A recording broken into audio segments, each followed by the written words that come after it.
After spending what felt like forever, my wife and I finally paid off our credit card debt from college and heard that a lot of our friends were getting luxury travel for free using credit card rewards, so we decided to jump right in. Along our journey, we made many mistakes while learning how to do it, and I want to share with you the top travel credit card rewards mistakes we made. Make sure to stick around to the end of the video where we share the top mistakes that cost us money, time, and free travel, so you can avoid the pain we went through. Don't overcomplicate your life. When we first started, I tried to maximize and get every cent of value out of travel hacking.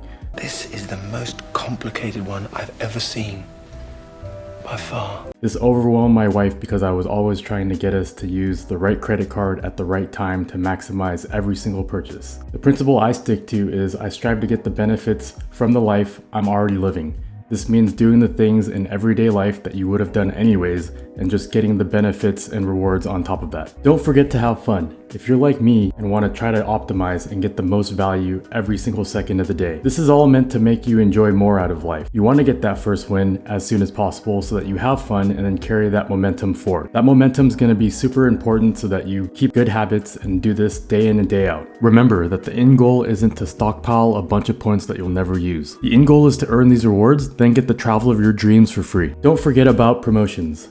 You'll get promotions when you sign up for new cards, or promotions for how you earn the rewards as well as spending the rewards. It's important that you keep those top of mind when you go out there and get a new card. Right now, for example, Chase is offering bonus points for when you open up a new card and more ways to earn bonus points while you spend on the card. They're even offering a bonus when you transfer your points over to a transfer partner. This means that there's multiple ways for you to both earn bonus points as well as spend and get more points and value out of your spend. Don't spend money you don't have. This is a super important one. It's very tempting for us when we first saw some of these bonuses out there that were pretty large and gave you thousands of dollars plus in bonuses for the sign up and the spend that you do initially. Now, it's tempting to go ahead and spend more than you normally would to try to earn those bonuses, but you should definitely not do that. Keep track of your spend and spend only what you normally spend to be able to reach those bonuses and get those points. You don't want to turn a good thing into a bad thing by taking these promotions and then putting yourself into credit card debt. Don't forget about important expiration dates. Believe it or not, Twinkies have an expiration date. You'll see expiration dates on things like your sign-up bonuses, which will give you some amount of time you have to spend the money. It's typically 3 months to 6 months, but you should track every single card that you sign up for. Other expiration dates could be your point values could expire depending on what type of program you're in.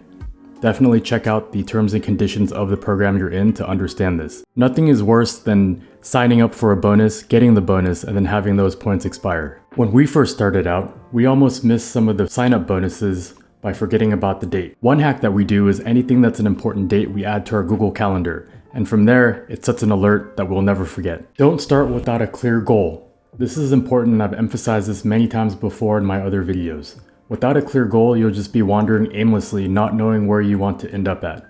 When we first started out, we looked at how we normally travel, then made the goal based off of that. What you don't want to do is earn a bunch of travel points, then in the end when you try to redeem, you can't go to where you want to go or what you want to do. So you just have a lot of points in your account that are basically worthless. Don't be inflexible with your plans.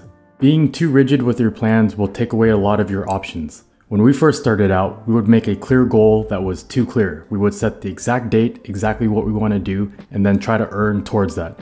We saw that when we tried to go redeem, it's tough because a lot of those dates will be blocked or there won't be a lot of promotions on that date. Keeping an open mind and being flexible allows you to get a lot more optionality. You can then look into the future and see when there is promotions and open dates that you can then book for your travel goal. Don't be impulsive.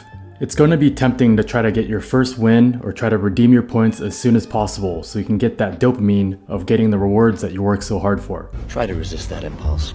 There's always going to be an opportunity cost to what you spend your points on. You don't want to redeem them impulsively, you want to wait for the best redemption time so that you get the most value for your rewards. When we first started out, we thought it would just be easy to take the cashback option and then get the cash back to go spend while we travel. Little did we know, just by logging into the Chase travel portal, for example, we would stretch our points significantly further by redeeming it inside the travel portal. Never pay interest on your balances.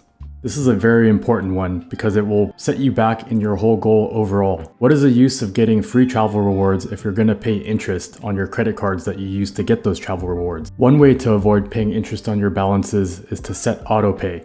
so that at every month you pay off the whole credit card statement. Never, and I mean never, miss a payment. Just like not paying interest on your balances, you don't want to miss a payment because they're going to charge you late fees and also ding your credit on top of that. Any late fees I should know about maiming, perhaps? This is way worse than even paying interest. You don't want to miss a payment that's going to hurt your credit card score, that's going to affect your future ability to get other credit cards and other rewards. In the past, we accidentally missed some payments and saw some large late fees such as $25 tagged on to the next payment that we did, as well as interest charges tagged on top of that. These could compound and quickly negate any free travel you would have gotten anyways. Now watch this next video where we show you more tips we had to learn the hard way to live a life of luxury for less so that you don't have to.